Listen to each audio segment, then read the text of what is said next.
네, 기다려주셔서 감사합니다. 지금부터 제1회 평택항 포럼을 시작하도록 하겠습니다. 저는 오늘 사회를 맡은 중앙대학교 경기항만 물리연구센터의 연구교수 나정호라고 합니다. 네, 국민의례 및 예국가재창은 생략하겠고요. 그리고 오늘 자리해 주신 내빈 소개 간단히 드리겠습니다. 먼저 경기도의회 장호철 부의장님 자리하셨습니다.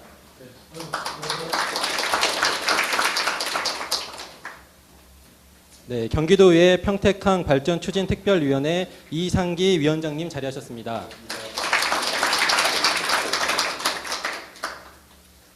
경기도의회 여성가족평생교육위원장 염동식 위원님 자리하셨습니다. 경기도 농정해양국 김익호 국장님 자리하셨습니다.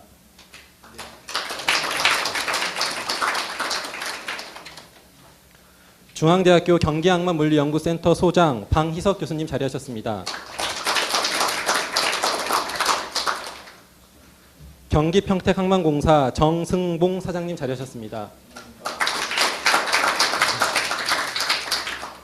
해양수산부 해양정책과 최종욱 팀장님 자리하셨습니다. 이하 시간 관계상 소개 올리지 못한 내빈 여러분께도 감사드립니다. 다음은 개회사 및 축사 순서입니다. 먼저 중앙대학교 경기항만물리연구센터 방희석 소장님께서 개회사를 하시겠습니다.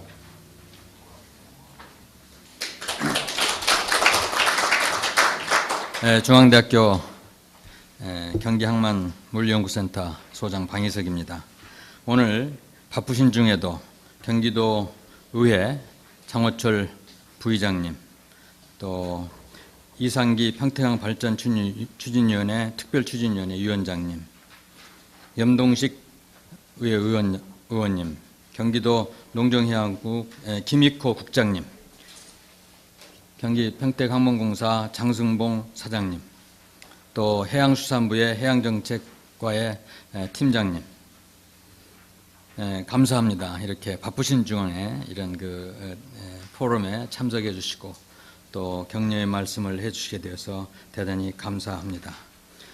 정말 내 귀빈 여러분, 오늘 제1회 평택항 포럼을 개최하게 된 것을 매우 기쁘게 또 뜻있게 생각합니다. 글로벌 물리의 중요성이 고조되면서 항만은 물류 거점 기능을 성실히 수행하여 화물을 창출하고 국가와 산업을 발전시켜 나가는 원동력이 되어야 합니다. 해양 자원을 최대로 활용하고 국가 경제를 발전시켜 나가는 관문으로서 항만의 중요성은 아무리 강조해도 지나치지 않을 것입니다. 평택항은 LNG 기지가 1985년 기지로 개항되면서 개항되어서 지금 현재 이루고 있는데 수도권과 중국을 연결하는 관문항으로서 국가의 원동력과 같은 자동차 물류 전진기지로서 발전하고 있습니다. 평택항은 컨테이너 물량이 아직은 그렇게 많지는 않지만 성장률로는 1위고 자동차 취급량은 우리나라에서 최고로 많이 하는 그런 아주 중요한 항구입니다. 평택항은 중앙정부와 지방정부가 협력하고 지역 주민들의 성원으로 지속적인 발전이 이루어지고 있습니다. 해양수산부의 새로운 출범과 정부 3.1 정책 등이 항만과 해양개발의 큰 계기가 될 것입니다. 경기도의 지원을 받은 저희 중앙대학교 경기항만물리연구센터에서는 평택항 발전을 위해 토론회를 2004년부터 매년 정기적으로 개최하였으나 주 5일제 시행, 레저 문화 확산 등의 사회적 변화에 대응할 수 있는 발전적 토론이 필요하다고 생각했습니다. 그래서 제1회 평택항 포럼의 부제는 경기 권역의 해양개발과 평택항의 발전 과제가 무엇인가 하는 것들을 놓고 서로의 의견을 교류하기를 원합니다. 이는 기존의 토론을 개선하여 경기 권역의 해양 레저 개발과 평택항 발전에 관한 다방면의 의견을 개진할 수 있는 토론의 장을 마련해서 보다 더 발전할 수 있는 평택항, 보다 더 발전할 수 있는 경기도 해양 개발 시대를 맞고자 하는 것입니다. 특히 본 포럼에는 국내 해양항만 정책 담당자, 전문연구위원, 물류업계 종사자 등 다양한 분야에서 참여하여 관심사와 의견을 적극적으로 개진하고 수렴하는 장이 될 것입니다. 오늘 주제 발표로 오신 최종욱 우리 팀장님, 홍장원 해양수산개발연구원 실장님, 박근식 교수님 정말 감사를 드리고 토론을 맡아주실 김진원 경기도 해양항만 정책과장님, 권세웅 우리 청 과장님, 해양청 과장님, 박종갑 항만공사 본부장님, 유재호 장금상선 이사님, 우수한 중앙대학 교수님께도 감사의 말씀을 드립니다. 오늘 발표와 토론이 정말 뜻있고 보람된 그런 것이 될 것이라고 믿어 의심치 않습니다. 참석하신 모든 분들에게 유익하고 심도 있는 논의의 장이 되기를 바라며 아울러 산학관 정보 교류와 유대를 형성하는 좋은 기회가 됐으면 좋겠습니다. 아무튼 오늘 대단히 감사합니다.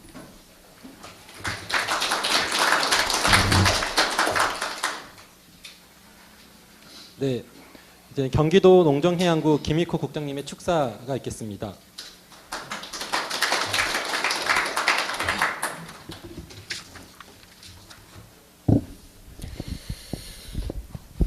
여러분 안녕하십니까? 경기도 농정해양국장 김익호입니다. 오늘 이렇게 제1회 평택항 포럼, 저는 저희 친엠한테 오늘 출장 결정이 되면서 평택항 발전 포럼이라고 이렇게 오늘 포럼 제목을 약간 좀 수정을 하여서 제가 얻었는데, 진작에 이런 자리를 저희 도청 내지 우리 항만공사에서 마련했으면 하는 그런 아쉬움이 많이 남아 있었습니다.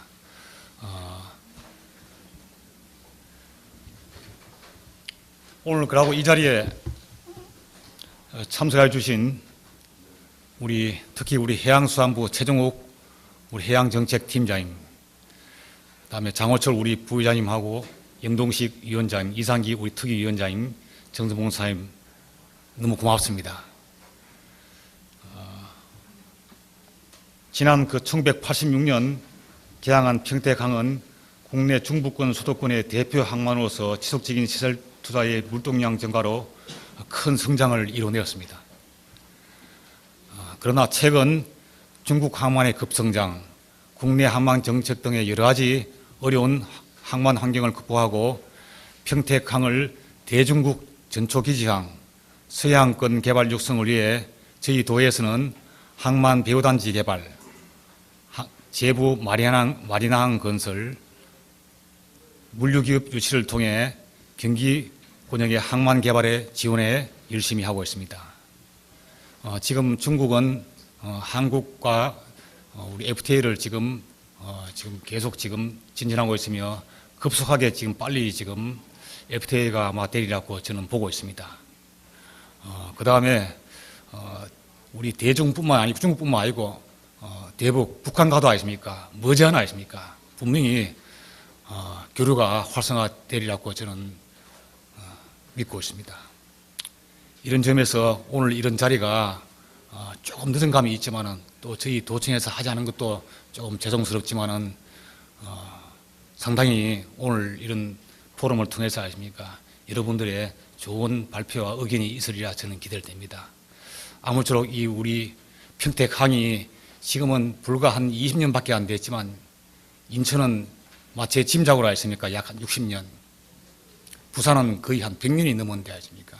비록 저희 평택항이 생긴 지가 지금 일천하지만은 앞으로 한 10년, 20년 뒤에는 우리 인천항, 부산항을 아십니까? 능가할 수 있는 그런 큰 우리 잠재력을 가지고 있습니다. 오늘 이런 자리를 통해서 우리 평택항이 인천항, 부산항 못지않나 아십니까? 그런 큰 항으로서 거듭날 수 있도록 기원 드리면서 인사 말씀을 가름드리고자 합니다. 여러분 감사합니다.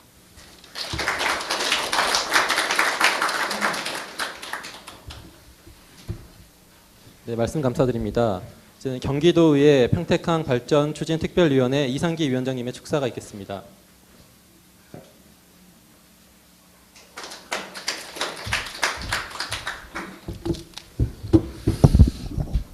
네, 반갑습니다. 오늘 이 자리에 참석하신 우리 경기도 농지역해양국의 김익호 우리 해양국장님, 또 우리 평택항만공사의 우리 정승봉 사장님, 또 해양수산부의 또 우리 홍종욱 과장님, 또 한국해양수산개발원 홍장원 실장님을 비롯해서 우리 경기도의회에서도 우리 이 의회 대표이신 또 부의장 장호철 부의장님이 나오셨고, 또 여성가족 평생위원장님이신 염동식 의원님까지도 참석을 하셨습니다. 두 분 다 저랑 함께 또 우리 평택항발전 특별위원회 위원으로 같이 활동을 하고 있습니다. 이 평택항 발전 특위 위원장을 맡고 있는 저에게는 오늘 이 평택항 포럼 개최는 좀 특별한 의미가 있는 것 같습니다. 다양한 수단을 통해서 부족한 점을 보완하고 필요한 부분에 대해서는 정부의 지원을 요청하고자 하는 특별한 위원회 본 포럼이 큰 역할을 할 것이라 기대합니다. 평택항은 우리나라에서 발전 속도가 가장 역동적으로 발전하는 항만이며, 입지상 강점에 대해서는 하도 많이 얘기를 해서 다 알고 계시리라 믿습니다. 또한 자동차 수출입 면에서도 국내 1위를 지금 3년간 계속 유지하고 있다는 것도 아마 항만에 관심이 있으신 분들은 다 알고 계시리라 믿습니다. 그러나 이제 사실은 이번에 올해 금년에 우리가 항만공사 설치 조례안 개정을 했습니다만, 단순히 평택항만뿐만 아니라 우리 경기 평택항만공사에서 해양산업에도 같이 할 수 있도록 조례를 개정했습니다. 거기에 발빠르게 맞춰서 또 우리 중앙대학교 우리 항만물류연구센터에서 또 해양산업에 관해서도 같이 이렇게 포럼을 개최해 주셔서 감사를 드립니다. 또 우리 지금 기왕 오신 김에 우리 해양수산부나 수산개발원, 해양수산부에 관계되시는 여러분께 제가 매번 기회 있을 때마다 말씀을 드리지만, 우리 평택항 국제여객터미널 좀 빨리 좀 조속히 좀 해달라고 부탁을 드리고 싶고요. 잘 아시겠지만 민자사업에서 재정사업으로, 재정사업에서 민자사업으로 계속 가다가 현재 민자사업 모집을 해도 아무도 지원을 하지 않는 걸로 알고 있습니다. 제 생각에는 재정사업으로라도 빨리 전환을 시켜서 빨리 추진을 해야 되리라고 믿습니다. 좀 관심을 많이 가져줬으면 좋겠고요. 기존에 도출되었던 문제뿐만 아니라 이번 포럼을 통해서 실용성 있는 발전 방안이 도출되기를 희망합니다. 또한 이 포럼을 통해서 전문가, 업계, 지역의 의견을 폭넓게 수렴하여 평택항의 발전이 도움이 되는 실질적인 의견이 제시되었으면 좋겠습니다. 저도 우리 장호철 부회장님, 염동식 도의원님과 함께 도출된 방안에 대해서 실효성 있게 추진될 수 있도록 같이 노력을 하겠습니다. 다시 한번 우리 포럼 개최를 축하드리면서 항상 행복하시기 바랍니다. 여기 계신 분들이 오늘 굉장히 유능하시고 좋으신 분들만 온 것 같습니다. 다시 한번 축하드리고 여기 계신 모든 분들의 가정에 행복이 가득하시길 기원합니다. 감사합니다.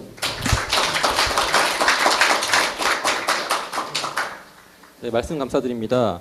네, 오늘 정식 지금 식순에는 안 들어가 있는데요. 가장 바쁘신 분을 좀 모셨습니다. 그래서 여러분 괜찮으시다면 우리 장 부위원장님과 염동식 위원장님의 인사 말씀 간단히 들었으면 좋겠거든요.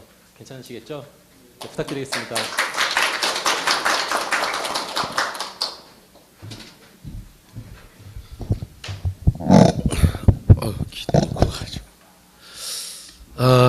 오늘 우리 방희석 교수님, 제가 2006년도에 평택항 특별위원장을 재선되자마자 맡았습니다.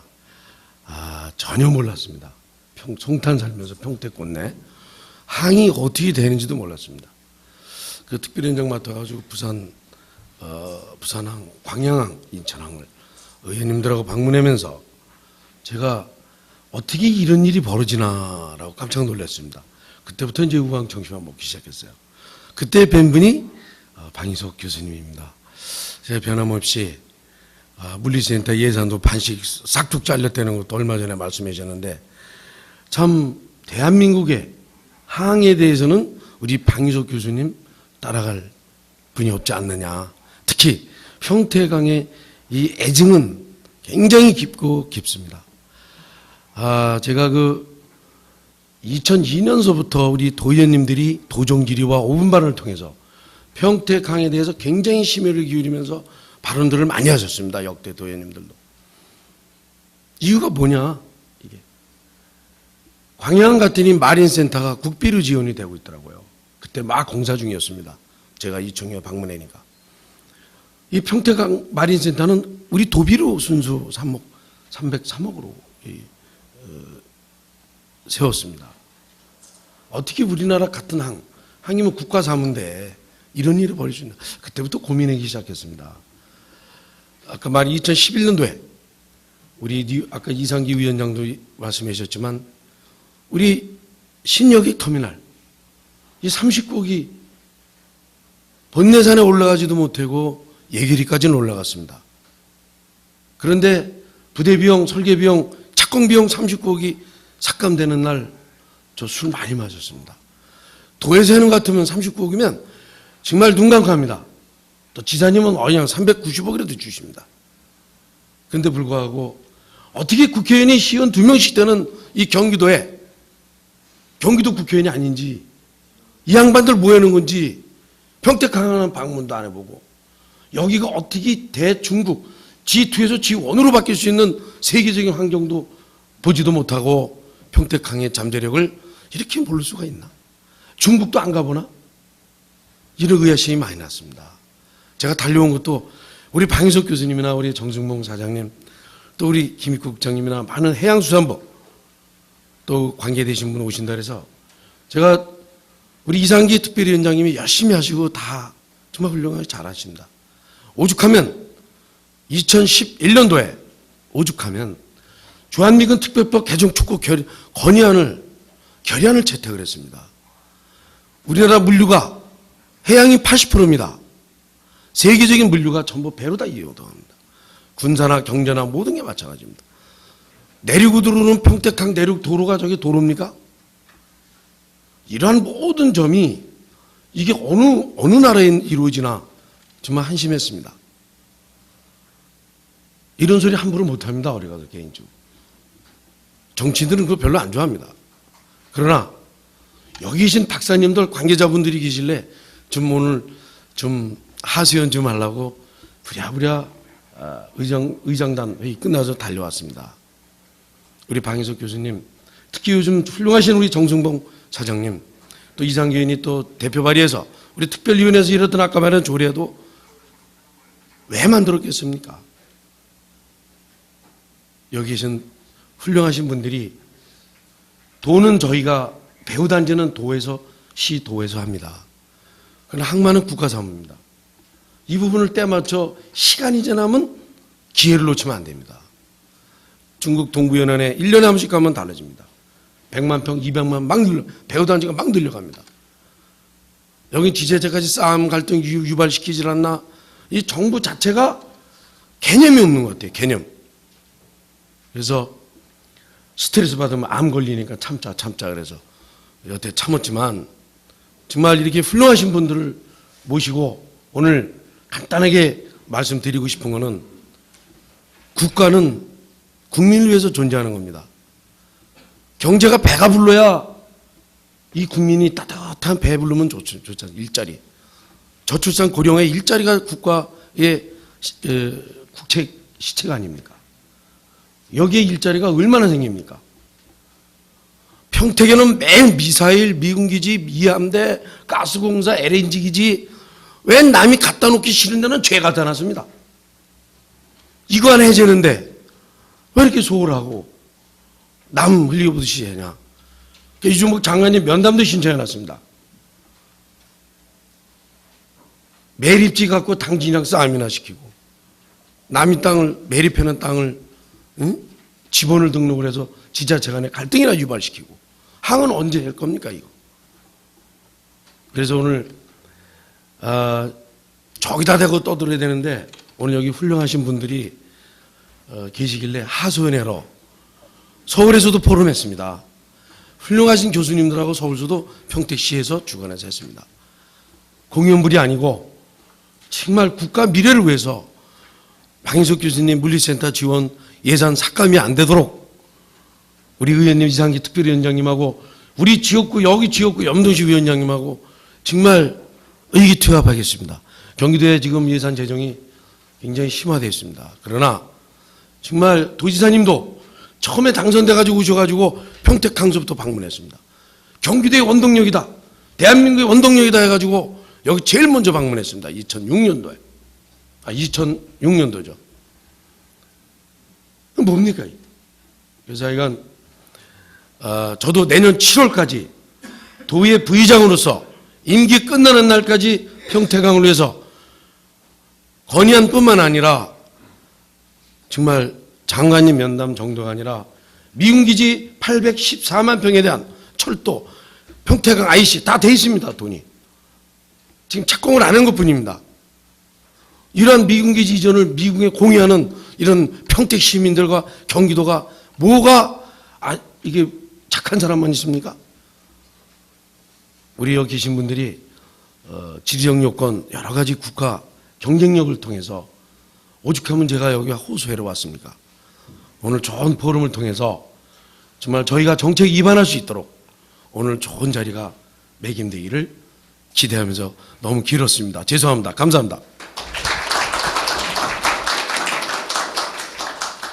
네, 말씀 잘 들었습니다. 이게 준비되지 않았음에도 불구하고 평택항에 대한 뜨거운 관심 때문에 또 이런 열정이 있기 때문에 가능했던 인사 말씀이신 것 같습니다. 우리 염동식 여성가족 평생교육위원장님도 간략히 인사 말씀 부탁드리겠습니다.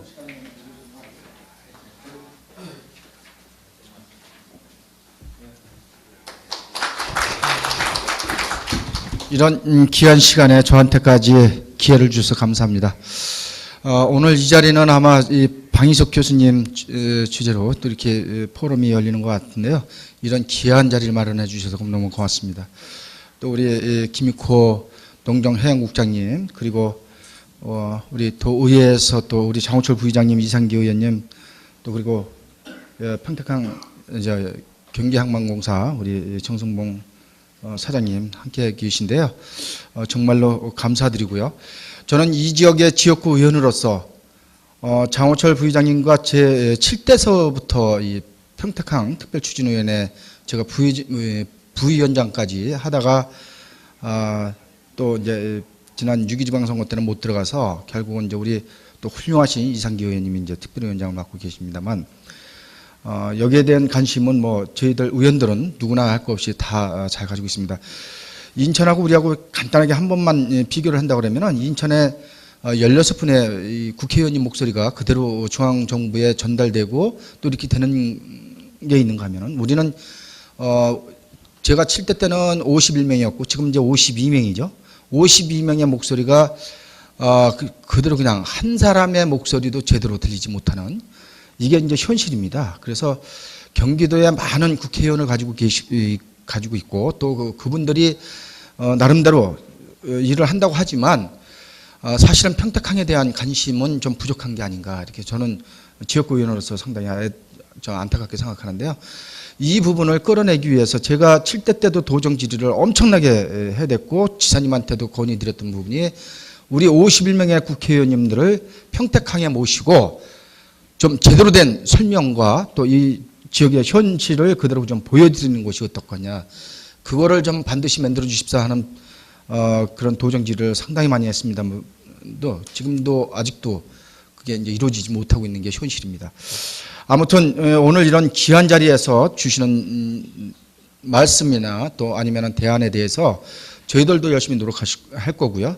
또 중앙부처에서 내려오신 귀하신 분들께서 잘 좀 의견 수렴을 잘 해주셔서 정말 평택항이야말로 대한민국의 미래를 지고 나갈 그런 큰 항으로 발전할 수 있는 토대는 가지고 있는 거니까 좀 많은 관심을 가져주시기를 이 지역구 의원으로서 부탁의 말씀을 드리겠습니다. 아무튼 감사하고요. 오늘 좋은 포럼이 되시길 기원합니다. 고맙습니다.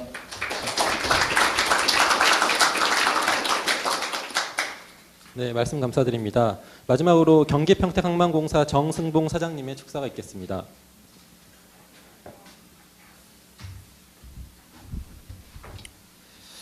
안녕하십니까. 오늘 바쁘신 중에 참석해 주신 내빈 여러분, 또 발표자 여러분, 토론자 여러분 감사합니다. 평택항은 젊은 항입니다. 앞으로 가능성도 무궁무진합니다. 오늘 세 번째 발표 내용에 나옵니다마는 부산항을 통해서 입항하는 컨테이너의 50%는 최종 목적지가 수도권입니다.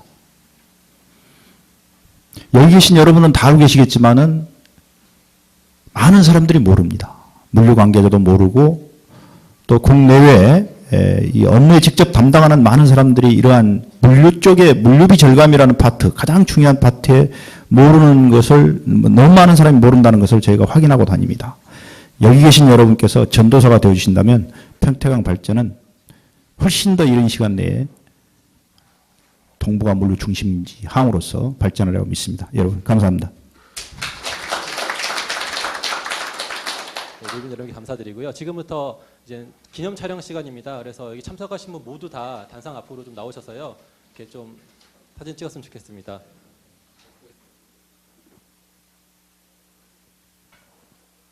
네, 그러면 지금부터 주제 발표를 시작하도록 하겠습니다. 첫 번째 발표는 해양수산부 해양정책과 최종욱 팀장님께서 미래 해양 신산업 발전 정책 방향에 대해서 발표해 주시겠습니다. 청해 듣도록 하겠습니다. 예, 반갑습니다. 방금 소개받은 해양수산부 연구개발팀장 최종욱입니다. 반갑습니다. 예, 오늘 당초 원래 계획대로라면 저희 홍종욱 과장님께서 오셔서 주제 발표를 해주셔야 되는데 저희 과장님께서 오늘 지금 국회가 열려 있어서 국회에 가 계신 관계로 제가 대신 하게 됐습니다. 근데 뭐 이름은 비슷해가지고요. 제가 과장님 뭐 대참도 많이 하고 있습니다. 오늘 제가 말씀드릴 내용은 미래 해양 신산업 발전을 위한 정책 방향입니다. 오늘 이 앞에서 여러분들께서 오늘 포럼의 의의와 그 발전에 대해서 좋은 말씀들을 많이 해주셨기 때문에 저는 뭐 다 따로 말씀드리지 않고 바로 주제 발표를 시작하도록 하겠습니다.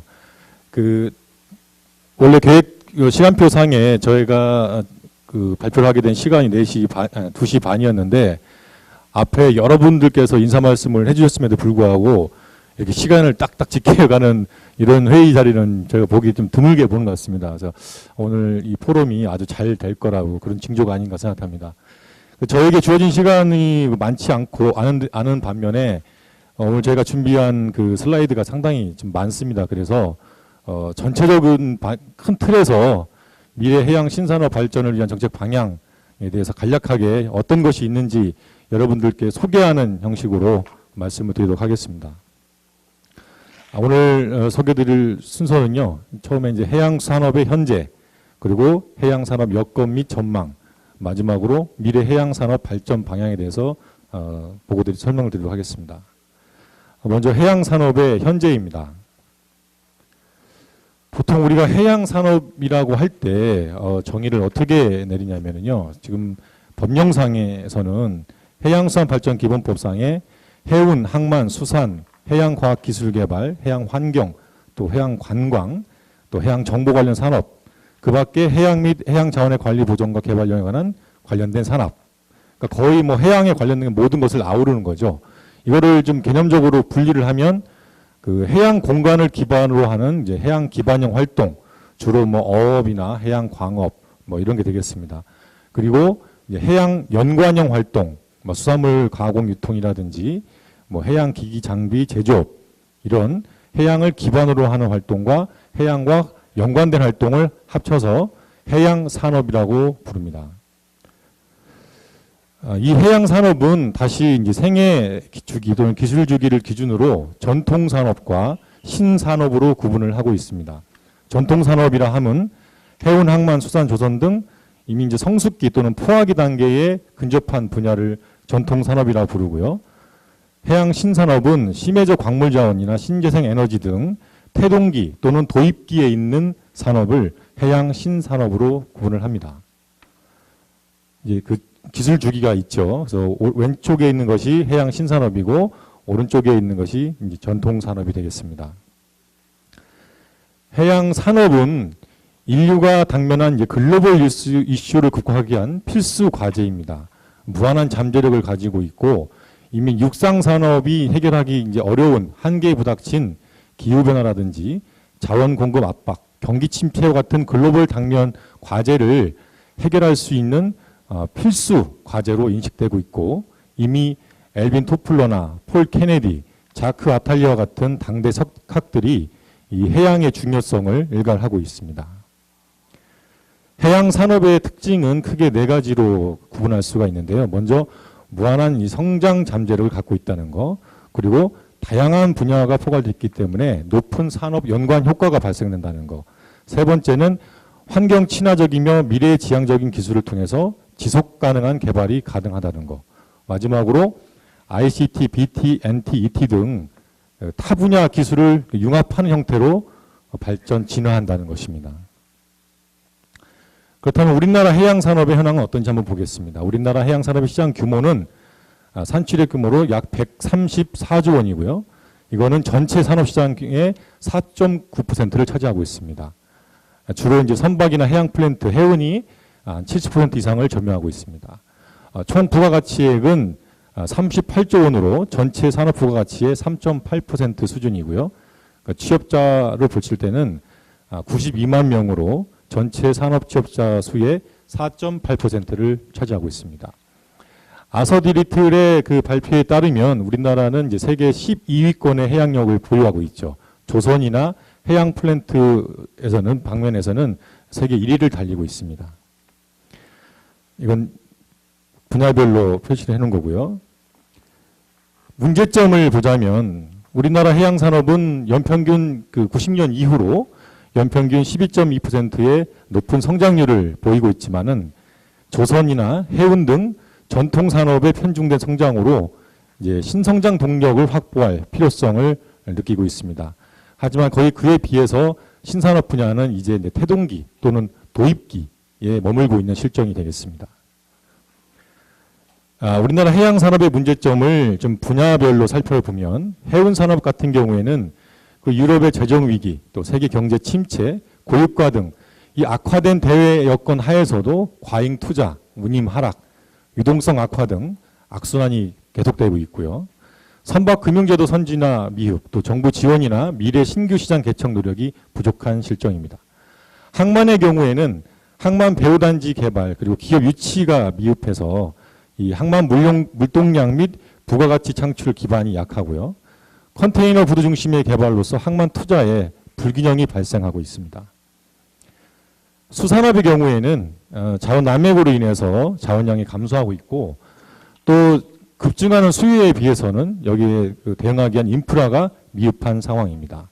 또한 관련 기술을 개발을 위한 수산 R&D 예산이 미흡한 관계로 이 수산 생명산업이나 또는 친환경 양식산업 등 미래 성장 동력을 육성하기 위한 관심과 지원이 부족한 실정입니다. 하지만 조선산업의 문제점을 보자면 08년 세계 경제 불황 이후에 수주량은 급감하고 있는 데 비해서 공급이 과잉된 상태로 침체가 지속되고 있고 중국 그리고 일본이 우리나라를 많이 따라하고 있죠. 그래서 여기에 대비를 해야 되는데 그러지 못하고 있다는 점이 좀 문제가 되고 있습니다. 두 번째는 해양 산업의 여건 및 전망에 대해서 말씀드리겠습니다. 지금 대내 환경을 분석하자면 지구 온난화나 환경 오염 가속, 에너지 자원 부족이 지금 심화되고 있는 상황이고 과학기술의 혁신적인 발전에 따른 신기술 간 융합이 가속화되고 있으며 그 세계 각국은 해양 관할권 경쟁 및 영토 분쟁이 지금 심각한 상황입니다. 국내 해양 여건도 마찬가지로 지구 온난화로 인한 자연재해 증가 그리고 해양 생태계 교란이 심각되고 있고요. 육상 에너지 자원이 이제 고갈되고 있고 CO2 배출 문제에 대비해서 대체 해양 에너지 자원 개발이 좀 활성화되고 있는 단계입니다. 그리고 이제 최첨단 융복합 산업이 급속하게 성장하고 있고 또 반면에 이제 쾌적한 그 연안 및 해양 이용에 대한 수요도 급증하고 있습니다. 글로벌 해양 산업의 규모와 전망을 보겠습니다. 세계 해양 산업의 시장 규모는 2010년 기준으로 약 2조 6천억 달러로 추정되고 있습니다. 그래서 앞으로 20년 내는 약 4조 1천억 달러에 달할 것으로 예상이 되고 있습니다. 산업 분야별로는 향후 10년간 기존의 그 해양 전통 산업에 비해서 이런 뭐 해양 대체 에너지라든지 해양 플랜트라든지 이런 쪽에 신산업 분야가 급격히 성장할 것으로 예측되고 있습니다. 또 각국 미국이나 유럽, 중국, 일본 등 세계 그 선진국들도 이런 글로벌 해양 산업 시장 선점을 위해서 조직도 개편하고 해양 정책을 강화하는 등 해양 산업 육성 전략을 수립하여 추진 중에 있습니다. 뭐 미국은 뭐 통합 해양 정책을 수립하고 있고 영국도 해양과학 전략을 수립해서 좀 추진 중에 있습니다. 중국 같은 경우는 이미 이제 통합 해양 행정 구현을 위해서 조직도 국가 해양국을 신설했고요. 그리고 일본 같은 경우도 2007년에 그 해양 기본법을 제정한 이후 종합 해양 정책본부 본부장이 총리죠. 저 본부를 만들고 끊임없이 이제 해양을 향해서 나아가고 있습니다. 국내 해양 산업 전망을 보겠습니다. 국내 해양 산업의 총 산출액은 앞서도 말씀드린 것처럼 08년에 134조 원 규모고 연평균 4.3% 성장할 것으로 보임에 따라 20년 내는 223조 원으로 증가할 것으로 예측되고 있습니다. 부가가치 측면에서도 연평균 7.0% 성장이 예상되고 있습니다. 또한 이 해양의 이용 및 보호와 관련된 산업활동 증가로 소득과 고용이 지속 창출돼서 앞으로 우리나라 경제 성장에 아주 보다 중요한 역할을 할 것으로 이렇게 예상되고 있는 상황입니다. 다음은 이제 미래 해양 산업 발전 방향이 되겠습니다. 창조경제 시대의 해양 산업 발전 방향은 지금 현재 2006년도에 저희가 세계 12위권인데 앞으로 2020년까지 세계 5위권을 달성해서 오션 G5를 달성할 것을 목표로 두 가지 전략을 구사하려고 합니다. 먼저 신성장 동력 창출을 위해 해양 신산업을 육성하고 해양 전통 산업의 고도화, 고부가가치화를 추진할 예정입니다. 먼저 이제 해양 그 세부 추진 과제로는 첫 번째 해양 신산업 분야를 집중적으로 육성하겠다는 것입니다. 미래 신성장 동력이다 이 해양 신산업의 기반 조성을 위해서 국가적 차원에서 해양 R&D 투자를 지속적으로 확대해 나가겠습니다. 해양 R&D 투자는 최근 6년간 연평균 13.2% 증가했지만 그 절대액은 2013년 기준에 3,968억 원으로 국가 전체 R&D에 차지하는 비중이 2.3%에 불과합니다. 이웃 일본 같은 경우만 해도 5%이기 때문에 우리의 2배를 훨씬 넘는 그런 상황이죠. 그래서 20년까지 해양과학기술에 약 3조 6천억을 투자할 계획입니다. 이건 뭐 해양 R&D의 8대 핵심 전략인데 이건 참고하시면 되겠습니다. 두 번째는 해양 산업을 통합 관리할 수 있는 체계를 구축할 계획입니다. 그래서 해양 산업의 정체성도 확립하고 효율적 관리를 육성할 수 있는 그런 기반을 구축할 예정입니다. 체계적으로 해양 산업 육성을 위해서 연관 산업을 일원화해서 관리하려고 하고요. 마리나라든지 또는 해양 플랜트 등 부처 간 협력을 통한 해양 산업도 본격적으로 육성하겠습니다. 세 번째는 산업 간 교류 협력을 강화하겠습니다. 관련 산업 간 개방과 협력, 융복합을 통해서 시너지 효과를 창출할 계획입니다. 지금 해운, 항만, 수산 등 전통 산업의 경쟁력을 제고할 계획인데요. 먼저 이것을 좀 분야별로 살펴보면 해운 산업의 경우에는 해운 물류 기업의 해외 진출을 지원하고 선박 관리 산업을 체계적으로 육성하도록 하겠습니다. 두 번째, 항만 산업의 경우에는 부산항 같은 경우는 이제 컨테이너 허브로, 또 울산항 같은 경우는 오일 허브로 육성해서 동북아 허브항 경쟁력을 강화하고요.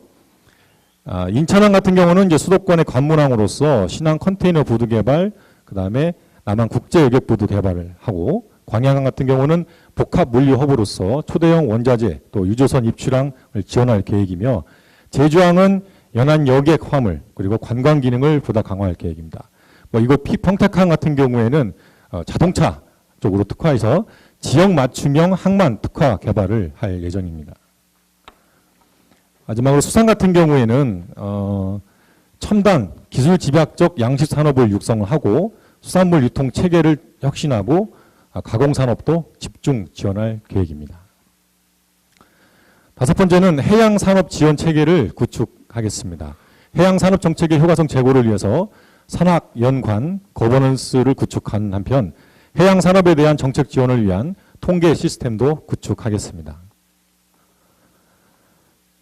해양 신산업별 발전 전략을 살펴보도록 하겠습니다. 먼저 해양 바이오 산업입니다. 해양 바이오 산업이라 함은 해양 생물체에서 일어나는 현상, 구조 및 기능을 이해하여 얻은 물질과 정보를 활용하여 제품을 생산하고 서비스를 제공하는 산업을 의미합니다. 현재 세계 시장 규모는 약 37억 5억 불로 추정되고 국내는 2011년 기준 선진국 대비 지금 현재 2.9%로 규모가 작은 편이며 선진국 대비 기술 수준도 60에서 80% 수준에 머물고 있습니다. 그래서 저희가 2016년까지 해양 바이오 산업 7대 강국 실현을 목표로 지금 계속 추진하고 있고요. 세부 주요 추진 과제는 신약 신소재 그리고 수산기술과 BT 융합을 통한 수산 종자 산업 그리고 바이오 에너지 등 이런 쪽으로 중점 추진하고 있습니다. 두 번째는 해양 에너지 산업입니다. 해양 에너지 산업은 육상자원 고갈 그리고 글로벌 기후 변화에 대응하기 위해서 파력, 조력, 조류, 해상 풍력 등 신재생 에너지를 생산 보급하기 위한 산업을 해양 에너지 산업이라고 합니다. 지금 세계적으로 에너지 확보 경쟁이 심화돼서 각국은 해양 신재생 에너지 개발이 활발히 진행되고 있습니다. 국내에서도 공공부문을 중심으로 고성장이 전망되고 있지만 현재까지는 시와 조력 발전 외에 산업화는 미흡한 실정입니다. 저희가 그래서 2020년까지 조류, 파력 발전 중심의 시장을 가시화하고 에너지원별로 실용화 기술 개발을 추진하고 있습니다. 주요 추진 과제로는 해양 에너지 복합 파력과 해상 풍력을 복합한 해양 에너지 복합 발전 기술, 그리고 해수 냉난방 기술, 온도차 발전 기술 등 새로운 이런 것들 좀 더 실용화하고 경제성을 높일 수 있는 방향으로 연구를 계속하고 있습니다.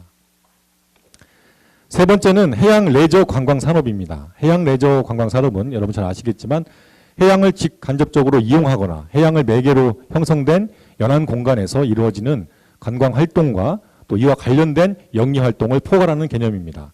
여기에는 주로 해상 마리나를 포함한 해상 레저 스포츠, 그리고 생태 관광, 해변 관광, 크루즈 관광 등이 있겠습니다. 지금 해양 레저 관광은 이미 다음 제 뒤에 발표해 주실 분에서 우리 실장님께서 자세하게 설명을 해 주실 예정이므로 간단하게 넘어가도록 하겠습니다. 그래서 크루즈라든지 국민 힐링 해양 공간 이런 것들이 좀 추진하고 있고요. 마리나 산업도 우리 황 실장님께서 설명해 주시리라 믿습니다. 네 번째로는 해양 플랜트 산업입니다. 해양 플랜트 산업이라 함은 해양 자원을 개발 또는 이용하기 위해 관련 시설 및 장비를 제작, 운용하고 관련 서비스를 제공하는 일체의 산업 활동을 해양 플랜트 산업이라고 합니다. 주로 이제 드릴십 같은 석유 시추선 이런 것들이 여기 해당되는데요. 현재 세계 시장 규모는 약 3,200억 달러, 그리고 매년 300억 달러 이상 성장이 전망되고 있습니다. 국내의 경우 건조 부분은 세계 1위의 경쟁력을 확보하고 있지만 건조 외의 운영과 관련된 부분은 경쟁력이 매우 취약한 상황입니다. 저희가 그래서 건조 중심의 해양 플랜트 산업을 해상 기반의 운영 서비스 산업과 연계해서 고부가가치화를 추진하겠습니다. 주요 추진 과제로는 해양 플랜트 산업 지원 센터를 구축하고 이 플랜트 전문 인력을 양성할 계획입니다. 또한 해양 플랜트 사전 타당성 설계 기술이라든지 부유식 LNG 벙커링 등 새로운 신규 사업 영역을 확장하도록 하겠습니다. 또한 이런 플랜트 산업의 육성 정책의 효율적인 추진을 위해서 관련 부처와 해양 플랜트 업무 협의회도 구성하겠습니다. 다섯 번째는 해양 광물 산업입니다. 해양 광물 산업이라 함은 해양으로부터 전략 금속 자원, 우리가 보통 구리, 망간, 코발트, 금 이런 것들을 전략 금속 자원이라 부르는데 이런 것들을 포함하고 있는 광물 자원들이 있습니다. 주로 뭐 망간 단괴, 망간각, 또 해저 열수광상 이런 것들을 이런 광물 자원들을 탐사하고 개발하는 것과 관련된 산업을 해양 광물 산업이라고 합니다. 현황을 보시면 아직까지는 전 세계적으로 산업화는 이전 단계로 있고 대부분 독점 광고 확보 그리고 기술 개발에 집중하고 있는 상황입니다. 국내에서도 국가 R&D로 독점 광고 탐사 확보 또 상업 생산 기술 개발 추진 중에 있으며 일부 기업들도 이 국가 R&D에 참여하고 있습니다. 앞으로는 그래서 저희가 좀 더 R&D에 중점을 둬서 심해저 광물을 중심으로 해양 광물 산업의 실질적 육성을 추진하도록 하겠습니다. 이미 지금 해양 광물 자원 확보를 해서 해외 거점을 여러 군데 확보를 하고 있습니다. 우리나라가 확보한 심해저 독점 탐사 광고를 보시면 4개 광구 11.2만 제곱킬로미터인데 왕관 단계 같은 경우는 태평양 공허상에 클라리온 클리퍼튼 해역이 있고요.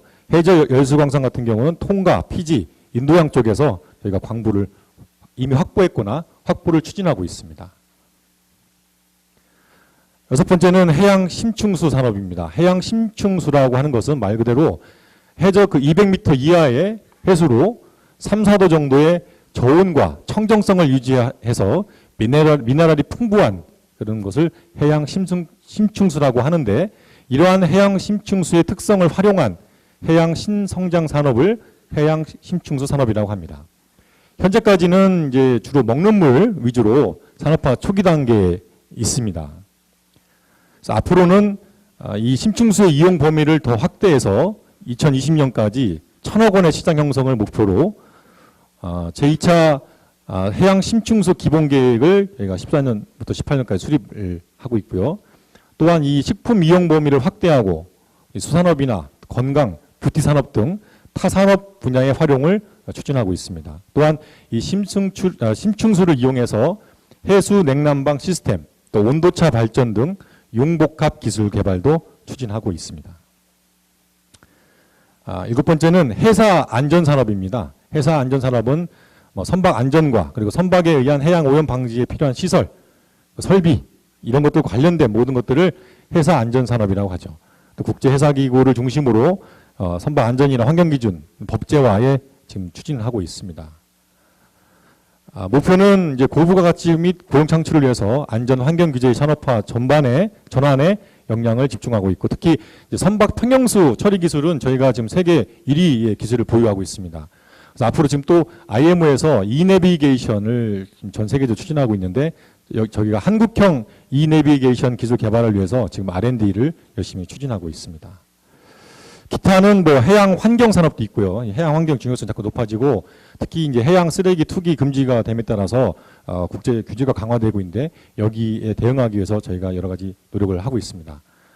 기타로는 이제 CCS라고 그 이산화탄소를 포집해서 운반해가지고 그 지중, 그 해양 바닷속 밑에 그 지중해 저장하는 그런 산업입니다. 이거는 이제 그 이명박 정부 때 녹색 성장 또 기후 온난화 이것 때문에 이제 가장 직접적인 방법이 되겠죠. 이산화탄소를 가장 확실하게 없애는 방법이 모아다가 땅속에 묻는 겁니다. 근데 이제 이게 엄청난 거기에 포집부터 수송 저장까지 엄청난 기술이 고도의 기술이 필요하기 때문에 현재까지는 그 R&D 쪽에 지금 치중하고 있고 저것을 그 CO2를 저장할 수 있는 위치를 지금 찾고 있는 그런 단계에 있습니다. 지금까지 간략하게 우리 해양 전통산업과 그리고 신산업에 대해서 설명을 드렸습니다. 전통산업은 보다 고도화, 고부가가치화 하는 것이고 아직 태동기와 도입기에 있는 신산업은 R&D라든지 국가적 지원을 통해서 새롭게 육성을 해서 미래 신성장 동력을 창출하려고 하는 것이죠. 여기 보시는 것처럼 해양은 새로운 성장 동력을 제공할 블루오션입니다. 앞으로 저희 중앙정부와 또 각 지방정부 그리고 산, 하견 할 것 없이 모든 역량을 다 동원해서 우리 해양을 앞으로 새로운 성장 동력을 제공할 수 있도록 노력을 다하겠습니다. 감사합니다. 네, 발표 잘 들었습니다. 두 번째 발표는 한국해양수산개발원 해양산업관광연구실의 홍장원 실장님께서 해주실 건데요. 먼저 좀 간략히 발표 구성에 대해서 좀 간략히 설명드리면요. 우선 평택항 포럼의 부제가 경기 권역의 해양 개발과 평택항 발전 과제라고 되어 있습니다. 그래서 첫 번째 발표는 이제 우리나라 해양 정책의 가장 브로드한 측면, 거시적인 측면에서 해양 정책에 관해서 가장 엑기스 부분만 발표를 해주셨고요. 저도 듣다 보니까 1시간 정도 배당해 드려야 될 것이라는 좀 후회가 좀 드는데요. 굉장히 좋은 말씀 많이 드렸습니다.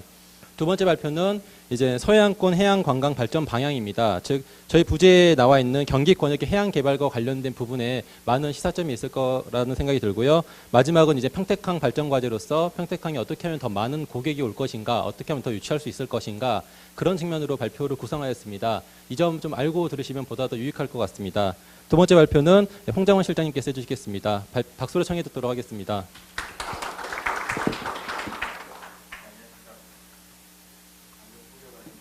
개발원의 홍장호입니다.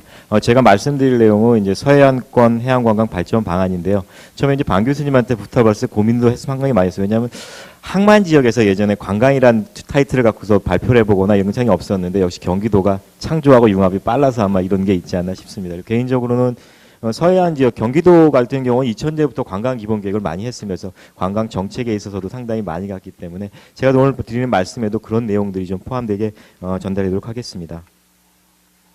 제가 말씀드릴 세 가지입니다. 관광과 해양관광. 우리가 관광이라는 얘기 참 많이 합니다. 놀러 간다는 얘기도 많이 하지만 실제로 너무 많이 알다 보니까 정책을 수립하는 입장에서도 보면 이게 맞는 건지 아닌지 그에 대한 고민도 상당히 많고요. 또 보는 사람들이 많았기 때문에 세계에서 가장 좋은 것을 보고 오신 분들이 많기 때문에 A라는 지역엔 이게 있는데 과연 우리 지역엔 이게 되냐 안 되나. 하지만 그 지역에 그 시설이 있는 건 그만한 배경이 있기 때문에 그에 대한 사전 지식이 없이 사람 관광을 도하기 쉽지 않습니다. 그리고 두 번째는 서해안권 관광 여건이어서 서해안의 해양 관광은 어떠한 것인가. 그리고 마지막으로는 최근에 이제 마리나라는 얘기를 많이 하는데 고부가 가치 해양 레저 산업 속에 마리나라는 명을 치환해서 쓰고 있는데요. 과연 마리나 산업이라는 것을 봤을 때 과연 어떻게 하면 좋은지 말씀드리도록 하겠습니다.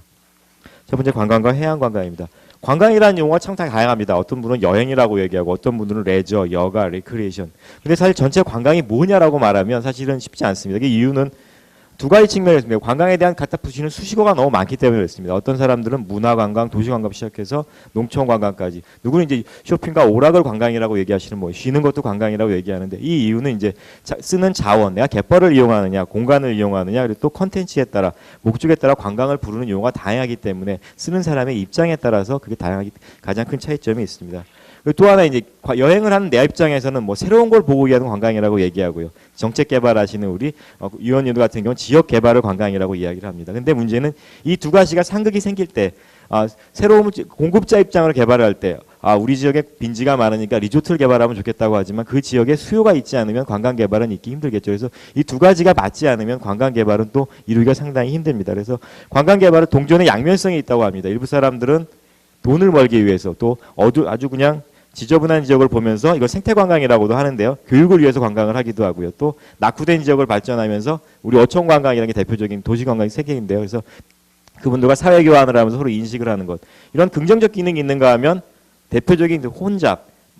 여행을 가면서도 뭐 에버랜드 같은 데 대표적인 게 오히려 실망하는 경우도 있고요. 또 이건 터키 지역의 대표적인 사진인데요. 관광객은 가서 물담배를 피지만 현지인은 콜라를 마시게 되니까 서로에게 안 좋은 증으로 흐르기도 하고요. 또 쓰레기만 남게 되는 문제들. 그래서 관광의 정책을 입안할 때는 이 동전의 양면적인 것을 고민하지 않으면 관광이 이루어지기 힘든 그런 속성이 있습니다. 최근에 이런 관광 트렌드가 변한다고 하면 첫 번째는 뭐 CO2라는 얘기 많이 하죠. 녹색 성장 얘기하면서 지속 가능한 관광을 해야 된다. 생태 관광을 해야 된다는 얘기를 많이 하고요. 또 그러다 보니까 또 연세가 드신 분들 때문에 뭐 의료 관광, 헬스 관광이라는 얘기도 많이 나오고요. 또 그다음에 또 소비 계층이 다양해지니까 중저가 어린 사람부터 나이 드신 분까지 그런 고부가 가치 서비스장을 육성해야 된다는 소리를 하면서 자연 친화적 개발을 하자, 생태 관광을 하자, 고급 휴양 레저를 하자. 그리고 또 해양 관광에 대한 관심도 크게 늘어나고 있습니다. 그래서 최근에 나오는 게 이제 해양 관광에 대한 얘기, 생태 관광 그리고 또 문화를 즐기면서 지역에 접촉하는 문화 관광이라는 것이 나오게 되었습니다.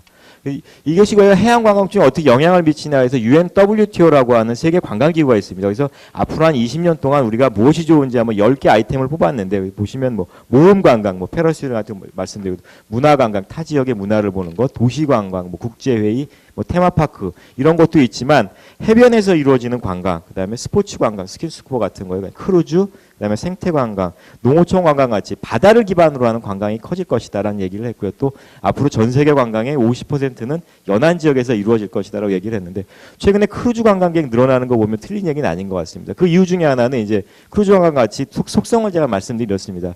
기본의 관광은 우리가 짐을 싸서 공항에 가서 짐을 들고 이동을 하지만 크루즈 관광은 이제 집에서 짐을 붙여주면 크루즈에 있는 내 배에다 짐을 넣어주죠. 그리고 자는 동안 그 다음 도시로 이용을 하게 되고 그러다 보니까 여행의 편리성이 높아지면서 새로운 문화를 지킬 수 있는 그런 관광 형태 때문에 이러한 게 많이 생기고요. 기왕이면 바닷가에 가서 뭐 다이나믹하게 즐기려는 관광이 늦다 보니까 이런 해양 레저 산업이 향후에도 성장될 것으로 전망이 되고 있습니다. 반면 이제 국내 관광시장 여건입니다. 우리나라 이제 사계절이 풍부한 나라라고 하지만 실제 보면 세계 관광시장에서는 1%밖에 되지 않습니다. 가장 큰 이유 중에 하나 이제 사계절이 뚜렷하다는 게 장점이 되지만 단점도 됩니다. 왜냐하면 계절 변화가 뚜렷하기 때문에 그에 맞는 아이템을 하나로 주지 못한다는 단점이 있습니다. 그리고 관광 수입은 우리 나가시는 분이 많지만 아직까지 적자고요. 그래서 가장 큰 고민이 이제는 관광 경쟁력 강화. 한류가 많이 온다고 하지만 이 한류는 지속되지 않을 거기 때문에 이들에게 새로운 상품을 주는 전략이 좀 필요하고요. 또 최근에는 또 우리나라 국내 여행 시장도 커지다 보니까 보면 특징이 주 5일제가 될 때 늘어는 났는데 이분들이 갈 수 있는 공간이 없다는 문제, 또 가족 중심의 문화가 생겼는데 이들에게 단순히 그러니까 아이층, 어른층, 노년층이 다르게 놀 것이 아니라 같이 대표적인 이제 걷기 문화가 그래서 좀 육성이 됐습니다. 그래서 지역 문화에 대한 걷기 문화에서 문제, 그래서 관광 트렌드가 변화하고 하면 동북아 시장이 변하니까 이에 대한 문제를 얻는 게 우리 관광 정책의 가장 큰 현재 화두이기도 합니다. 그럼 해양 관광은 무엇이냐에 대해서 한번 일부 적었는데요. 뭐 표현은 그렇습니다. 뭐 해양을 직관적으로 이용하는 연관 행위. 제가 이 그림을 그려놓은 이유가 있습니다. 보면 바다에서 쭉 멀어질수록 이제 육지부, 연안, 습지, 은해라고 하는데요. 아직 우리나라의 관광은 보면 이 경기도도 마찬가지지만 갯벌 습지를 벗어나지 못하는 것 같습니다. 가장 큰 이유는 그만한 인프라가 적기 때문에도 그렇고요. 우리가 바닷속에 깊이 들어가는 데 대한 도운전 정식, 그러니까 바다를 좀 깊이 하는 문화가 많기 때문에 그런 문화가 좀 있는 것 같아서 이러한 문화를 좀 개척하는 게 필요하지 않을까 싶고요. 또 그러다 보니까 이제 해양 관광이 소득을 많이 얻지 못하는 이유도 이렇게 깊이 갈수록 부가가치가 높습니다. 보시면 알겠지만 크루즈나 이런 게 있고요. 이 부가가치를 높이려는 전략도 부족했기 때문에 문화도 적었지만 인프라가 적었던 게 우리 해양 관광 정책의 약간의 단점이 아니었나 싶습니다. 그래서 서해안권 해양관광에 대해서 말씀을 드리면 저희 연구원에서는 5년마다 한 번씩 통계조사를 합니다. 사실 이제 매년 통계조사를 해서 관광객이 어떻게 변하면 좋겠다는 수치를 내면 정책이 올바르게 현행될 텐데 아직까지 해양수산부가 만들어졌으니까 아마 이제 그런 건 만들어질 거라고 생각을 하고요. 아직까지 이제 우리가 해양관광하면 문득 떠오르는 단지 해수욕장이죠. 대표적인 관광객이 해수욕장이고 위아래 그림을 보시면 알겠지만 2005년에 저희가 조사했을 때는 해양관광을 하시는 분이 한 40% 미만일 거라 그랬는데 1년에 한 번씩이죠. 2000년에 조사를 했더니 60% 이상. 그러니까 바다에 가는 횟수는 상당히 늘어나신 것 같은데 아직도 단점이라고 치면 바다에 가서 한다는 행동, 관광은 대부분 다 해수욕 관광이었다. 그런 얘기를 하고요. 그래서 그러다 보니까 아무래도 7, 8월에 집중이 되고요. 혼잡 기간에는 혼잡도가 높다 보니까 관광객의 만족도는 떨어지고 또 비수기엔 또 지역에서는 또 경제가 안 돌아가는 문제, 약간의 악순환적인 문제가 있어서 그런 해수욕장, 해양관광 중심의 문화를 좀 다변화시키는 게 지금 정책의 포인트 중에 하나입니다. 그래서 가장 무엇이 문제입니까 하고 여쭤보면 비슷합니다. 아직까지 시설 부족이 낙후다. 그 이유는 이제 집중돼서 시설을 이용하다 보니까 시설의 쾌적성도 떨어지고 또 이용도 만족도가 떨어지는 것이죠. 그래도 경관이 부족하다. 그래서 아직까지 정책의 모도 중에 하나는 기반 시설을 어떻게 하면 늘릴 것인가. 그러면서 서비스의 만족도를 높이는 것이 해양관광의 포인트입니다. 그래서 저희가 앞으로 그럼 어떤 관광을 많이 하면 좋을지를 한번 조사를 해보니까 극명하게 두 군으로 나눠집니다. 잘 안 보이는데 왼쪽에 있는 게 보시면 해수욕장이나 뭐 수산물, 먹거리, 체험, 경관 감상이고요. 오른쪽에 있는 게 레저 스포츠 군인데, 그러니까 지금도 많이 하고 있는 것이 파란색이고요. 그리고 빨간색은 향후 하고 싶은 의사인데요. 지금 많이 하고 있는 전통 관광들은 앞으로도 계속 많이 할 것 같습니다. 그러니까 그리고 또 지금은 안 하지만 이 레저 스포츠나 크루즈, 요트 같은 거 향후에는 참여 의향 상당히 높습니다. 그러니까 정책에서도 이게 단절이 필요한데요. 지금도 많이 하고 향후에도 많이 할 것은 이 수요를 유지시켜주는 정책이 좀 필요하고요. 지금은 안 하지만 향후 3년 내에 경제적 여건이나 인프라가 좋아지는 정책에 있어서는 뭔가 새롭게 시장 수요를 창출할 수 있는 정책, 해양관광 정책도 이런 투트랙이 필요한 시점입니다. 저희가 세부적으로 상략하도록 하겠습니다. 그러니까 레저 스포츠에서는 이제 그런 낚시나 같은 게 많고 향후 희망에서도 이제 마리나나 이런 게 상당히 늘어날 전망이라는 이야기입니다. 서해안권도 제가 한번 같이 살펴봤습니다. 저희가 이제 경기도 관련해서 이제 관광 계획을 세우다 보니까 정리했던 자료인데요. 경기도는 뭐니 뭐니 최대 장점은 이겁니다. 수도권의 배후 시장이 풍부하다. 뭘 해도 될 수 있는 장점이 경기도의 최대 장점이고요. 그래서 서해안의 갯벌 중심으로 갯벌 자원이 우수하는 건 장점이지만 또 단점은 또 이렇습니다. 아까 말씀드린 해수욕장이 좀 없다는 문제, 그건 좀 단점이에요. 두 번째는 해양 레저 스포츠, 뭐 전곡항이라는 곳이 있지만 레저 스포츠라는 단어를 떼어렸을 때는 약간 남해안보다는 약간 이미지가 약한 것, 그게 단점이고요. 다행히도 역점적으로 경기도에서 추진하다 보니까 이런 마리나 산업단지 같은 정책들, 그다음에 생태관광이나 이런 곳은 좀 강점이 있습니다. 그래서 경기도의 해양관광을 유지하려면 수도권의 관광시장 활성화 플러스 내륙가수 연계할 수 있는 문제, 그런 정책적 아이템을 좀 불러오는 게 필요하지 않을까 싶고요. 또 가장 좋은 건 이제 그래서 지역 소득과 연계되는 문제들, 그러니까 외지 자본에 의한 개발보다는 지역에 남는 정책, 서해안 관광에 좀 필요하지 않을까 싶습니다. 이제 관광과 문화란다 해서 정리를 해보면 우리나라나 서해안이나 이런 것 같습니다. 관광 자원 자체는 다양한 관광 자원이 있지만 아직까지도 우리가 관광이라고 얘기하면 해수욕하고 갯벌 장식이 좀 편입되어 있는 것 같고요. 시장적 측면에서는 신규 수장을 충족을 위해서는 컨텐츠를 좀 많이 만들어야 될 문제도, 그래서 정책적 측면에서도 보면 우리 최근에 이슈화된 것 중에 하나가 진주에 있는 유등축제라는 것하고 서울에서 유등축제가 싸운 적이 한 번 있을 겁니다. 근데 이게 싸울 이유는 사실 없습니다. 왜냐하면 시장이 다르면 각기 고유의 컨텐츠를 갖고서 개발을 해야 되는데 그건 약간 좀 보수적인 입장이었던 거예요. 서로 발전시킬 수 있는 컨텐츠를 개발하는 쪽에 동일한 아이템이라도 관광이 달라지면 상품이 다르고 시장이 다르기 때문에 그러한 정책이 좀 필요하지 않을까 싶습니다. 그래서 새로운 관광 활성화라면 이제 말씀드렸듯이 새로운 시장을 좀 계속 발굴하는 노력이 필요하고요. 또 컨텐츠, 동일한 자원이라도 어떻게 개발할 수 있는 컨텐츠를 만드는 게 필요하고요. 이게 아까 말씀드렸듯이 바다를 많이 즐길 수 있는, 풍덩 빠질 수 있는 해양 문화에 대한 인식이 좀 필요하지 않을까 싶습니다. 세 번째 이제 고부가 가치 해양 레저 육성 전략인데요. 잠시만요. 국정과제에 마리나 산업이라는 게 갑자기 나왔습니다. 마리나 산업이라고 얘기하니까 대부분의 사람들이 좀 거부감이 많았습니다. 마리나, 요트, 뭐 부자들의 전유물 이렇게 생각을 했는데 정부 측에서는 두 가지가 있었죠. 그러니까 관광 산업에 대한 파급 효과가 일자리의 파급 효과가 높았다. 그리고 기존의 레저 산업은 전통적이었기 때문에 뭔가 새로운 거 좀 개발하자. 그래서 세 가지를 개발했습니다. 마리나나 크루즈를 육성하자. 그리고 연안 유유지에 관광 공간을 좀 만들어주자. 그리고 항만 같은 경우는 항만 재개발을 통해서 기존의 보안 항만이 아니라 오픈 항만을 통해서 미국이나 뭐 샌디에고나 이런처럼 누구나 와서 즐길 수 있는 그런 항만 공간을 만들자고 했습니다. 아까 말씀드린 이런 거죠. 그러니까 해수욕장, 어촌체험, 갯벌이라는 그 해양관광을 마리나라는 걸 통해서 이런 하나의 산업도 만들고 이걸 관광 허브를 만들어서 해양 레저 허브 공간이 되면서 연안 지역을 발전하는 모델을 만들자는 게 정부의 보관이었습니다.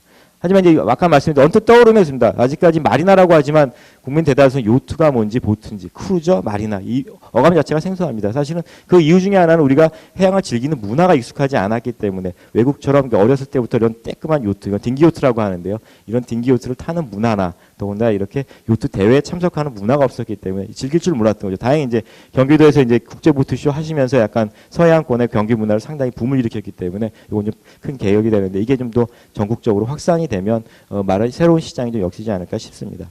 아무튼 이런 이유의 배경이 이렇습니다. 신규 미시장 시장을 개척해보자는 얘기였는데, 그러니까 해양관광 수요가 전통적이었으니까 새로운 걸 하자. 그리고 또 산업적 측면에서 우리나라가 이제 벌크선이나 큰 선은 많이 개발을 했는데 이런 중소규모 작은 배, 중소조선에서 레저포트 시장을 한번 개척해보자 그랬는데 그 이유는 이렇습니다. 세계적으로 매년 보면은 이런 레저포트라고 하는 아까 보셨던 여러 가지 보트가 있는데요. 100만 척 정도가 새로 생깁니다. 그리고 그 중에서 일자리가 350여의 신규 유형이 있고요. 또 직간접 일자리 창출효과가 높기 때문에 그렇습니다. 그리고 또 마리나적 특성에서 보면 마리나는 단순히 요트를 정박하는 것이 아니라 여기서 다양한 관광 활동이 있을 수 있다. 즉 마리나를 통해서 요트나 바다낚시, 스키, 도서관까지 이게 하나의 플랫폼 되는 공간이다. 마리나를 그렇게 인식해서 개발하자는 게 있었고요. 기존에 이제 우리나라 마리나든 대부분 보트를 정박하는 공간밖에 안 됐기 때문에 이러한 기능을 좀 부여했었고요. 또 산업적 측면에서는 조선 기술을 발전화시키고 또 마리나가 발전되면 해양 레저 장비, 그다음에 이걸 임대나 리스, 보험까지 발전된 연관 혁사가 있기 때문에 하나 이걸 패키지 쪽으로 개발할 수 있을 거를 한번 마리나 산업으로 한번 개발해 보자는 게 정책의 포커스였습니다.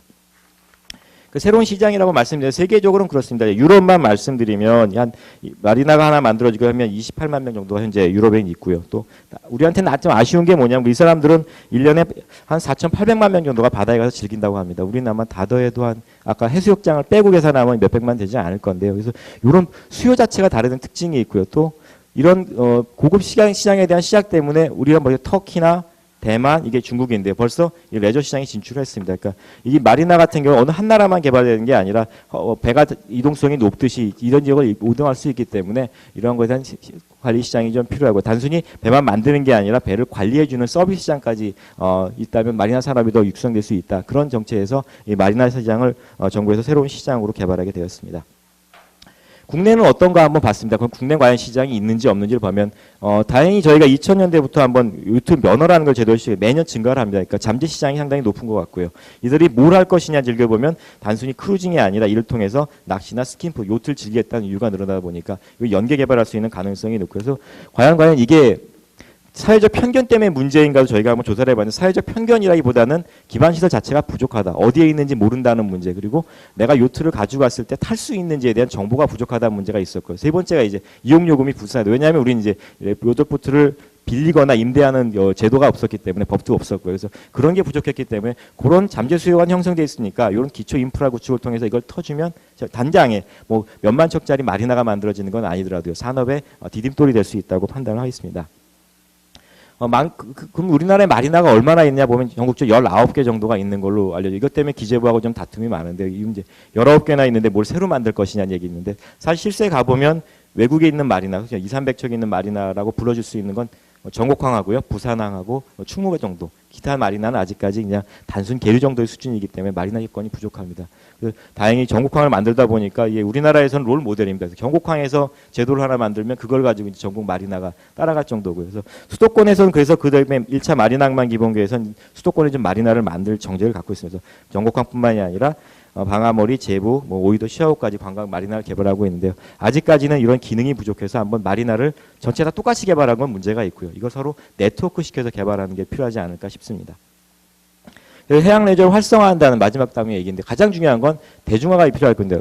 우리 요즘 요트나 마리나 하다 보면 첫 얘기가 아닙니다. 국민소득 3만 달러면 마요트 시대가 온다.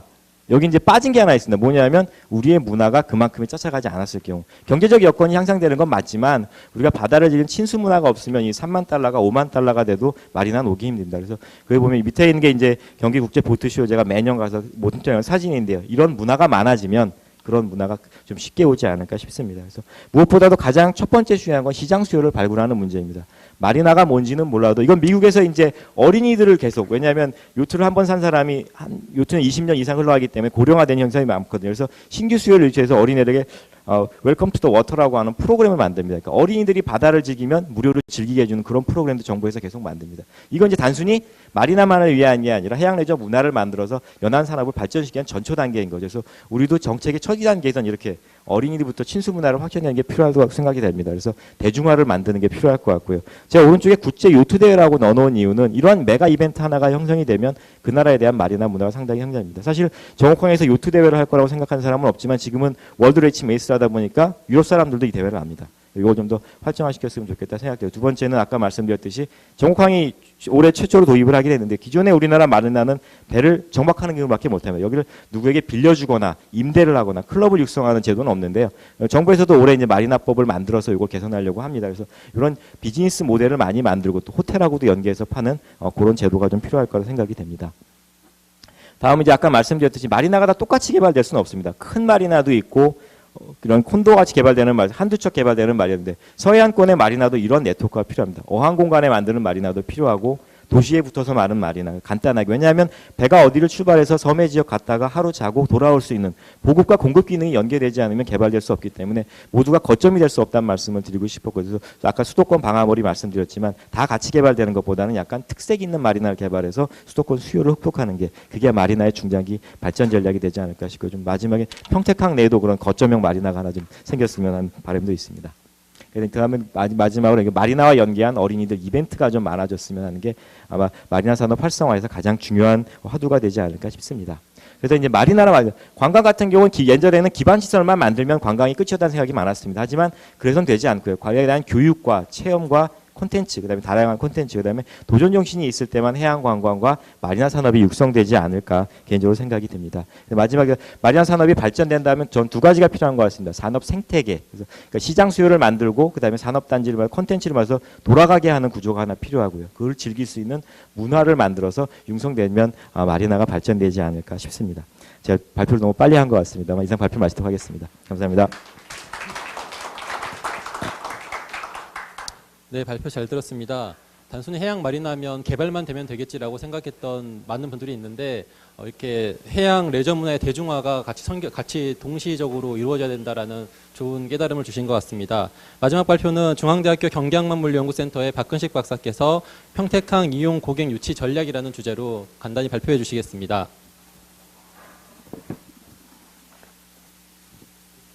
네, 안녕하세요. 중앙대 박근식입니다. 항상 마지막에 발표하면 시간에 쫓겨서 부담이 상당히 되는데 아무튼 시간을 맞춰보겠습니다. 저희 경기평택항만물리연구센터에서는 경기도의 지원을 받아서 매년 연구과제를 수행하고 있는데요.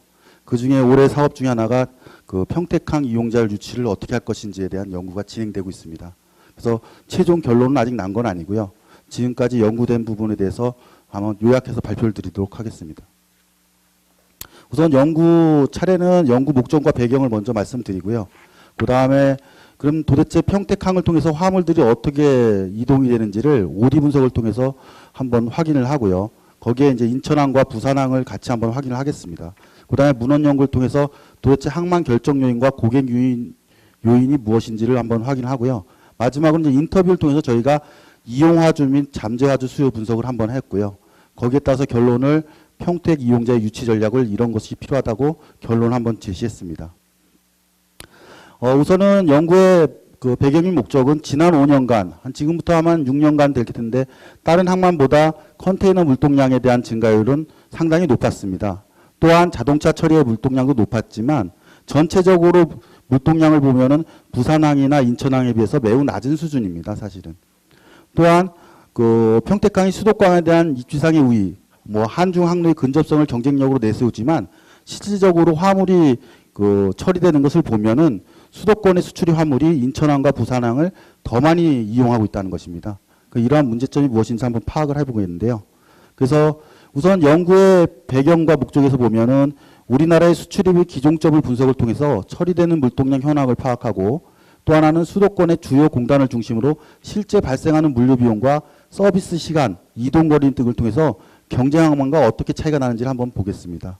그래서 또한 그 목적은 수출입 화주의 평택항을 이용할 수 있도록 유인 전략을 제시하는 것인데요. 그래서 기종점 분석 및 경쟁 항만에 대한 물류 비용, 서비스 시간 사례 분석을 통해서 어떠한 것이 평택항의 화주를 유인할 수 있는지 한번 알아보도록 하겠습니다. 그래서 우선은 기종점 분석을 먼저 시작을 했는데 우선 표만 먼저 보여드리도록 하겠습니다. 우선 부산항을 이용해서 수도권 수출 컨테이너 화물의 신고 현황을 보면 부산항에서 그 수출되는 화물 중에 약 21%가 수도권의 화물입니다. 그 다음에 서울이 한 9.3%가 신고가 되어 있고요. 인천이 3.5%, 경기도가 한 8.9%가 신고가 되어 있는 걸로 되어 있습니다. 그 또 하나는 이제 부산항을 이용한 수도권 수입 컨테이너의 화물의 신고 현황을 보면 약 50%가 수도권 화물이라는 겁니다. 그 중에서도 서울이 한 31.9%가 신고가 되어 있고 경기도가 한 14.7%가 신고가 되어 있는 걸로 되어 있습니다. 인천 같은 경우는 관세청에 신고된 화물 신고를 보면 수도권에서 약 80%, 당연히 이제 인천이니까 그 서울, 인천, 경기도의 화물들이 다 그 인천항을 통해서 이제 수출되는 걸로 되어 있고요.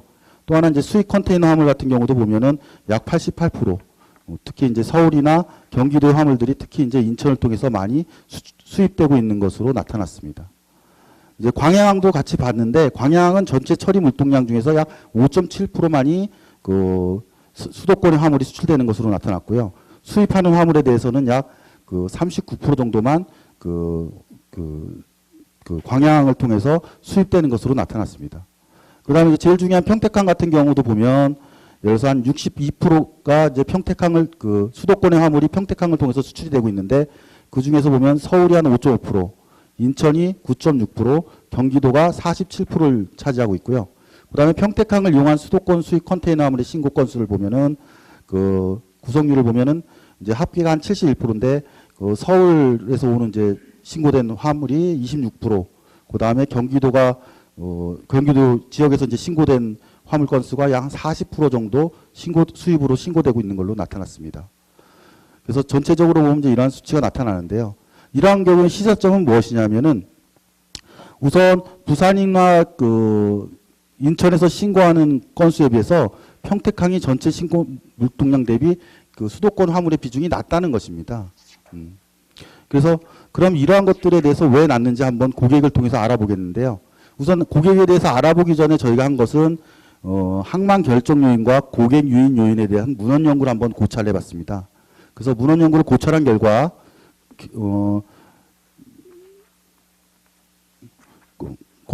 결과는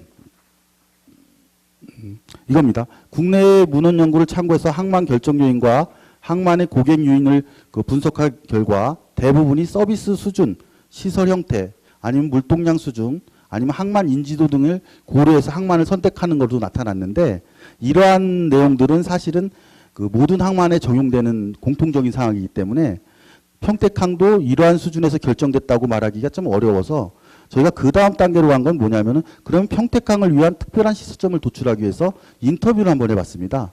인터뷰 대상은 지금 현재 그 실화주가 아닌 실질적으로 운임을 화주에게 주고 있는 프레이트 포워딩을 대상으로 해갖고 실질적으로 어떠한 운임을 제시하고 있는지를 한번 알아봤는데요.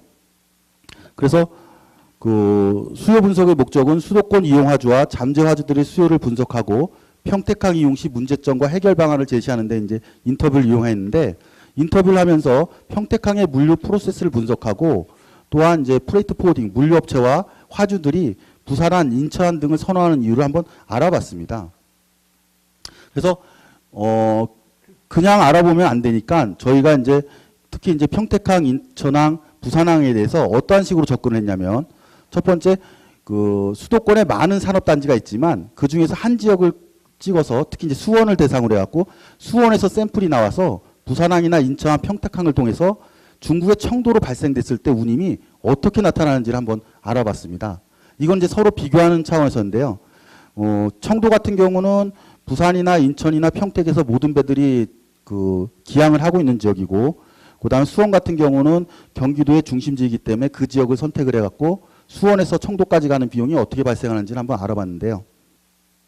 우선 날짜는 2013년 7월 5일 기준이고요. 대한민국에 있는 몇몇 프레이트 포워딩에서 저희에게 제시한 가격입니다, 사실은.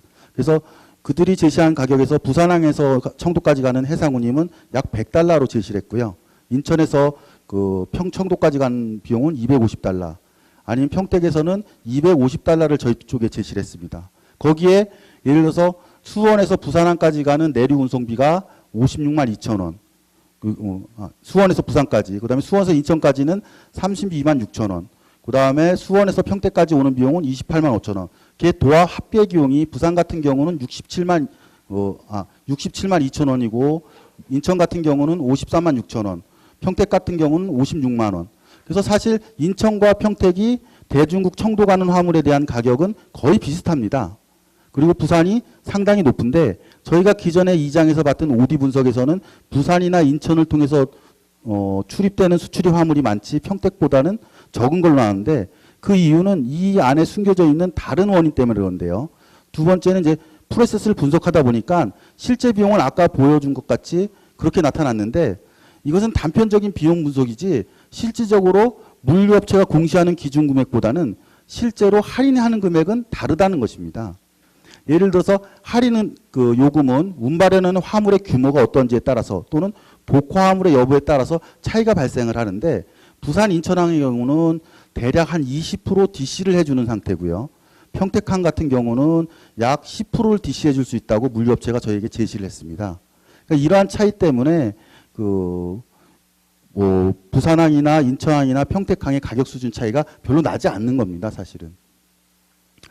또 하나는 그러면 평택항 이용 시 불편사항이 뭐냐고 물었을 때는 첫 번째는 항로 및 항차의 한계입니다. 이거는 뭐 누구나 다 알다시피 평택이 갖고 있는 가장 큰 문제는 대중국 항만으로서 항로가 많지 않다는 것입니다. 그래서 이러한 것들이 있고, 그렇기 때문에 부산이나 인천을 이용하는 이유는 수시로 그 정해진 항로에 배가 투입되지 못했을 경우에는 다른 항로로 대체할 수 있다는 장점이 있기 때문에 여기를 이용하겠다는 것이고요. 또 하나는 재미있는 것은 예를 들어서 접근성입니다. 저희가 대중국 항만으로서 평택항이 수도권에 근접해 있기 때문에 유리하다고 생각하지만, 이거는 실질적인 물리적인 거리이지만 심리적인 거리는 그렇지 않다는 것입니다. 그래서 평택항의 접근성이 떨어진다는 인식이 있는데, 물리적인 접근성보다는 복화 화물의 유물에 대한 판단입니다. 특히 그 내륙 운송을 담당하는 트러킹 회사들은 들어가서 평택항을 들어와서 기다리는 시간이 오래되거나 아니면은 빈차로 나와야 하기 때문에 이것 때문에 굳이 평택항을 이용 안 하고 인천항이나 아니면은 부산항을 선호한다는 것이죠. 그래서 접근성이란 말을 이제부터는 물리적인 거리가 아니라 아니면 심리적인 아니면 다른 용어로서 좀 바꿔야 되지 않을까라고 생각을 해봤고요. 뭐 기타 서비스로는 또 하나는 그 화주들이 평택항 서비스를 해달라고 요구하면 특히 이제 프레이트 포워딩들이 본인들이 스스로 처리하기가 어렵기 때문에 이거를 거부합니다. 그러면서 인천이나 아니면은 부산 쪽으로 유인을 하는 거죠. 돌리는 거죠, 사실은. 그래서 그러면 이러한 이유를 보면은 프레이트 포워딩 같은 경우는 항로가 단순하고 항차 빈도가 낮아져서 그 화주에게 실질적으로 아주 지트한 서비스를 제공하지 못하는 것이 문제가 있고요. 또 하나는 또 평택항 같은 경우는 특수 컨테이너가 그렇게 많지가 않습니다. 사실 특수 컨테이너는 지금 대부분이 다 이제 중국 쪽에서 아마 쌓아놓고 한국에 필요할 때마다 이제 갖고 들어오는 걸로 돼 있는데 그 지금 평택항보다는 인천항이나 부산항에 대해서 그 특수 컨테이너가 더 많이 갖고 있기 때문에 특수 컨테이너를 이용해서 취급하는 화주 입장에서는 특히 평택항을 이용하지는 않는 것이죠. 그래서 그렇다면은 그러면 화주들이 그 항만을 결정하는데 실질적으로 고려할 것이 무엇이냐 봤을 때 저희가 지금 인터뷰를 해보고 여러 업체를 만나보면은 화주들이 표면적으로는 항만이나 항로를 결정을 하지만 실질적으로 이를 대행하는 프레이트 포워딩이 모든 걸 결정한다는 것입니다. 실화주는 지트 시스템에 따라서 정시에 도착만 하면 되지 어느 항만을 통하느냐는 중요하지 않다는 것이죠. 그럼 그 항만을 누가 이용하느냐 하면 프레이트 포워딩들이 그 항만을 결정한다는 겁니다. 사실은. 근데 프레이트 포워딩들이 평택항을 이용하는 거는 본인들이 서비스하기가 불편하기 때문에 그런 이제 현상들이 나타나고요.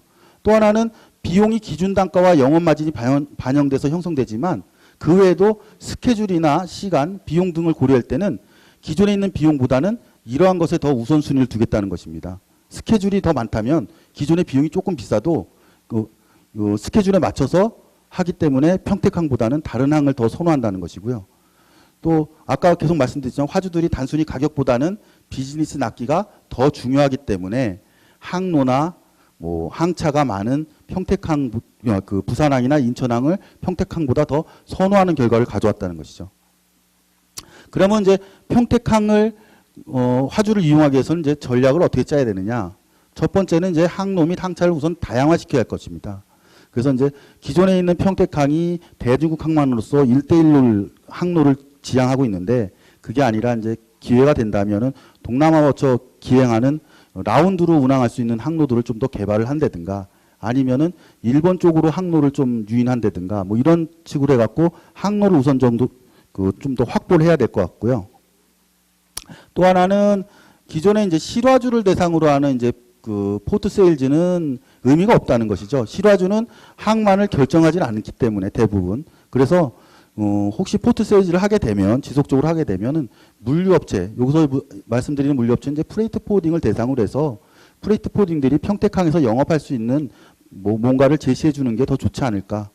그다음에 이제 마지막으로 이제 중장기적으로 고객 유치를 위해서는 그 여러 가지 상황들을 할 수 있는 것들을 단기적이 아닌 장기적으로 접근을 하는 것이 맞지 않느냐는 것이 이제 지금까지의 결론이고요. 향후 연구에서는 좀 더 추가적으로 알아볼 계획입니다. 이상으로 발표를 마치겠습니다. 네, 발표를 잘 들었습니다. 어쨌든 간에 또 마감 시간을 또 정확히 맞췄습니다. 그래서 저 지금 정면에 보이는 시계를 기준으로 해서 약 10분간 휴식 및 장례 정리를 하도록 하겠습니다. 10분 동안 휴식을 하고 3시 40분부터 종합 토론을 진행하도록 하겠습니다. 네, 여기 복도에 커피가 마련되어 있으니까 커피 한 잔씩 하시고요. 좀 휴식 취하면 되겠습니다.